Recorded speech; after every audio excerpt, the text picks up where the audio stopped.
സൂറത്ത് റൂമിൽ verse number 22 വഖ്തിലാഫു അൽസിനത്തിക്കും വാൽവാനിക്കും എന്നൊരു statement വരുന്നുണ്ട്. നിങ്ങളുടെ വർണ്ണവൈവിധ്യങ്ങളിൽ പോലും അള്ളാഹുവിന്റെ അടയാളങ്ങൾ ഉണ്ട് എന്നാണ് ഇതിന്റെ മീനിങ്. ഇബ്നു കസീറൊക്കെ പോലെയുള്ള ഖുർആൻ ഇന്റർപ്രിട്ടേഷൻ ഗ്രന്ഥങ്ങൾ നമ്മൾ ക്രോസ് ചെക്ക് ചെയ്യുന്ന സമയത്ത് ഇതിന്റെ ഇന്റൻഷൻ എന്താണെന്നുള്ളത് വളരെ ഡീറ്റെയിൽഡ് ആയിട്ട് നമുക്ക് മനസ്സിലാക്കാൻ പറ്റും. ഓരോ മനുഷ്യന്റെ മുഖരൂപത്തിലുള്ള വ്യത്യസ്തത, നിറത്തിലുള്ള വ്യത്യസ്തത, ശബ്ദത്തിലുള്ള വ്യത്യസ്തത, ഇതിലൂടെയൊക്കെ ശരിക്കും അള്ളാഹുവിന്റെ അടയാളങ്ങളെ കൃത്യമായിട്ട് മനസ്സിലാക്കാൻ പറ്റുന്നുള്ളതാണ്. ഞാൻ വളരെ ഷോർട്ടായിട്ട് ഒരു കാര്യം പറഞ്ഞുതരാം. ഇന്നത്തെ വേൾഡ് പോപ്പുലേഷൻ എന്നുള്ളത് 8.2 ബില്യൺ 820 കോടി ജനങ്ങളാണ്. ഇതുവരെ മരിച്ചുപോയിട്ടുള്ള ആളുകൾ 100 to 110 ബില്യൺ ആണ്. ഇനി ഫ്യൂച്ചറിൽ ജീവിക്കാൻ പോകുന്നതും ബില്യൺ കണക്കിന് മനുഷ്യന്മാരാണ്. ഇവിടെയുള്ള മിറേക്കിൾ എന്താന്ന് വെച്ച് കഴിഞ്ഞാൽ ഇത്രയും കോടിക്കണക്കിന് മനുഷ്യന്മാർ ഇവിടെ വന്നുപോയിട്ടും ഒരു മനുഷ്യന്റെ ഫേസ് പോലും മറ്റൊരു മനുഷ്യന്റെ ഫേസിനോട് എക്സാക്ട് സിമിലാരിറ്റി ഇല്ല എന്നുള്ളതാണ്. ഓരോ മനുഷ്യന്റെ ഫേസും യുണീക്കാണ്. ഓരോ മുഖവും ശരാശരി ഈ ഒരു സർഫേസും മാത്രമായിരിക്കും ഉണ്ടാവുക. അതിൽ തന്നെയുള്ള ഓരോ കാര്യവും സെയിം ആയിരിക്കും. Eyes, nose, lips, each and every part of the human face.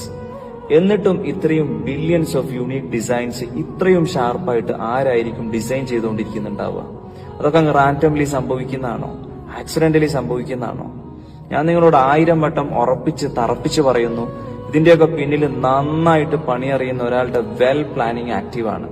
അതാരാന്നുള്ളത് നിങ്ങൾ ചിന്തിച്ചു പഠിച്ച് മനസ്സിലാക്കി നിങ്ങളുടെ മനസ്സിനെ തന്നെ പറഞ്ഞു പഠിപ്പിക്കുക. കാരണം ഓരോ വിശ്വാസിയെ സംബന്ധിച്ചിടത്തോളം അയാളുടെ റബ്ബിനെ കുറിച്ച് കോൺഷ്യസ് ആവുക എന്നുള്ളതാണ് ഒന്നാമത്തെ കാര്യം. ഖുർആനിൽ ഒരു ഇന്റേണൽ മിറക്കിളാണ് ഞാൻ എക്സ്പ്ലെയിൻ ചെയ്യാൻ പോകുന്നത്. Every single human being as A unique biological identity code. That means finger print identification. വിവരവും വിദ്യാഭ്യാസവും ഇല്ലാത്ത 6ാം നൂറ്റാണ്ടിലേക്ക് വന്നിട്ട് ഖുർആൻ ഈ ഒരു ബയോളജിക്കൽ സീക്രട്ട് റിവീൽ ചെയ്യാന്ന് പറഞ്ഞാൽ തന്നെ അതൊരു അൾട്ടിമേറ്റ് റിവീലേഷൻ ആണ്. നമ്മൾ അങ്ങനെയല്ല എന്ന് വാശി പിടിച്ചിട്ടോ വിമർശിച്ചിട്ടോ യാതൊരു കാര്യമില്ല. കാരണം ഖുർആൻ ഓൾറെഡി അത് സ്കോർ ചെയ്ത് കഴിഞ്ഞു. സൂറത്തുൽ ഖിയാമ verse number 3 and verse number 4. അയഹ്സബുൽ ഇൻസാനു അല്ലൻ നജ്മഅ ഇളാമ.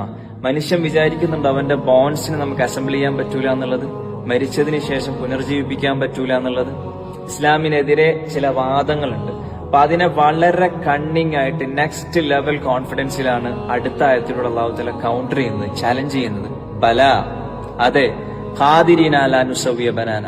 അവന്റെ വിരൽ തുമ്പുകളെ പോലും ശരിപ്പെടുത്താൻ, ഫിംഗർ ടിപ്സിനെ പോലും റീക്രിയേഷൻ ചെയ്യാൻ നാം കഴിവുള്ളവനായിരിക്കും. അവന്റെ ബോൺസിനെ നമുക്ക് അസംബിൾ ചെയ്യാൻ പറ്റൂല എന്നുള്ളതാണോ എന്നുള്ള കൗണ്ടറിംഗ് ആണ്.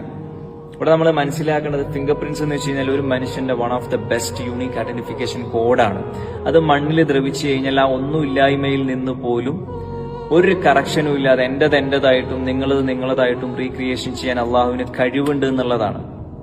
ഇവിടെ നമ്മൾ മനസ്സിലാക്കേണ്ടത് ഖുർആൻ ഒരു കോമൺ ടെക്സ്റ്റ് അല്ല.